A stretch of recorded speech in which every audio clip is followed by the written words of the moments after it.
How the Grinch Stole Christmas. Every Who down in Whoville liked Christmas. But the Grinch, who lived just north of Whoville, did not. The Grinch hated Christmas, the whole Christmas season. Now please don't ask why. No one quite knows the reason.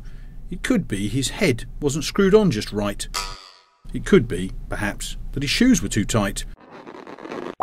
But I think that the most likely reason of all may have been that his heart was 2 sizes too small. But, whatever the reason, his heart or his shoes, he stood there on Christmas Eve, hating the Whos, staring down from his cave with a sour, grinchy frown at the warm lighted windows below in their town, for he knew every Who down in Whoville beneath was busy now hanging a mistletoe wreath. And they're hanging their stockings. He snarled with a sneer. Tomorrow is Christmas, practically here. Then he growled with his Grinch fingers nervously drumming. I must find some way to stop Christmas from coming. For tomorrow, he knew all the Who girls and boys would wake bright and early. They'd rush for their toys. And then, the noise. Oh, the noise. That's the one thing he hated. The noise. Then the Whos, young and old, would sit down to a feast. And they'd feast, and they'd feast, and they'd feast. They would feast on Who pudding and rare Who roast beast, which was something the Grinch couldn't stand in the least. And then they'd do something he liked least of all. Every Who down in Whoville, the tall and the small, would stand close together with Christmas bells ringing. They'd stand hand in hand, and the Whos would start singing. They'd sing, and they'd sing, and they'd sing. And the more the Grinch thought of this Who Christmas sing, the more the Grinch thought, I must stop this whole thing. Why, for 53 years I've put up with it now. I must stop this Christmas from coming. But how? Then he got an idea. Oh, an awful idea. The Grinch got a wonderful, awful idea. I know just what to do. The Grinch laughed in his throat, and he made a quick Santa Claus hat and a coat, and he chuckled and clucked. What a great Grinchy trick. With this coat and this hat, I look just like St. Nick. All I need is a reindeer. Grinch looked around, but since reindeer are scarce, there was none to be found. Did that stop the old Grinch? No. The Grinch simply said, If I can't find a reindeer, I'll make one instead. So he called his dog Max. Then he took some red thread, and he tied a big horn on the top of his head. Then he loaded some bags and some old empty sacks on a ramshackle sleigh, and he hitched up old Max. Then the Grinch said, Get up, Max, get up. And the sleigh started down towards the homes where the Whos lay a snooze in their town. All their windows were dark. Quiet snow filled the air. All the Whos were all dreaming sweet dreams without care when he came to the first little house on the square. So, this is stop number 1. The old Grinchy claws hissed, and he climbed to the roof, empty bags in his fist.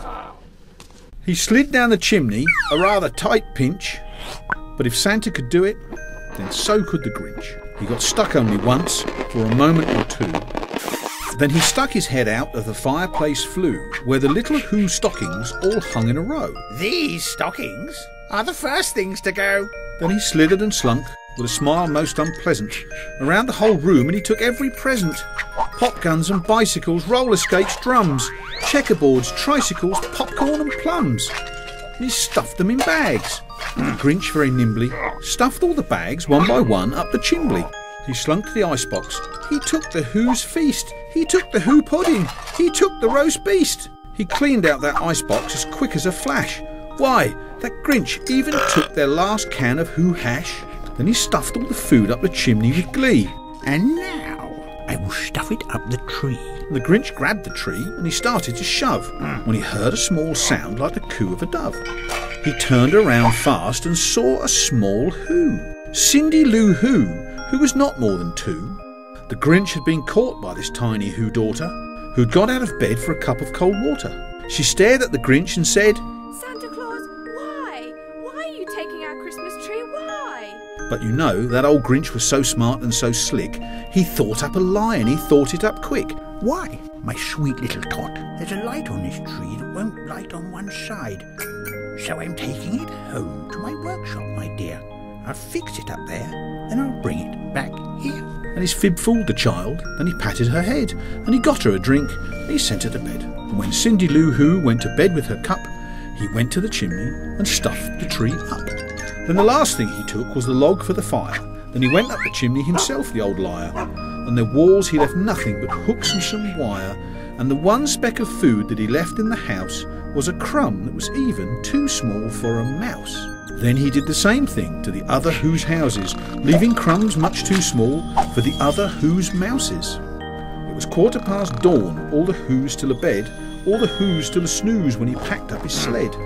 Packed it up with their presents, the ribbons, the wrappings, the tags and the tinsel, the trimmings, the trappings. 3,000 feet up, on the side of Mount Crumpet, he rode with his load to the tip-top to dump it. Hoo-hoo to the Who's. He was grinchiously humming. They're finding out now no Christmas is coming. They're just waking up. I know just what they'll do.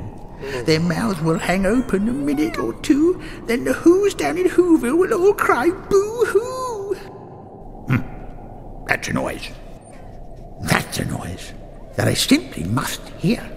So he paused, and the Grinch put his hand to his ear, and he did hear a sound rising over the snow. It started in low, then it started to grow. But it wasn't sad. Why, this sound sounded merry. It couldn't be so, but it was very merry. He stared down at Whoville. The Grinch popped his eyes, then he shook. What he saw was a shocking surprise. Every Who down in Whoville, the tall and the small, was singing without any presents at all. He hadn't stopped Christmas from coming. It came. Somehow or other, it came just the same. And the Grinch, with his Grinch feet ice cold in the snow, stood puzzling and puzzling. How could it be so? It came without ribbons. It came without tags. It came without packages, boxes, or bags. And he puzzled 3 hours till his puzzler was sore. Then the Grinch thought of something he hadn't before. Maybe Christmas doesn't come from a store. Maybe Christmas perhaps means a little bit more. What happened then? Well, in Whoville they say that the Grinch's small heart grew 3 sizes that day. And the minute his heart didn't feel quite so tight, he whizzed with his load through the bright morning light, and he brought back the toys and the food for the feast, and he himself, the Grinch, carved the roast beast. Merry Christmas, one and all.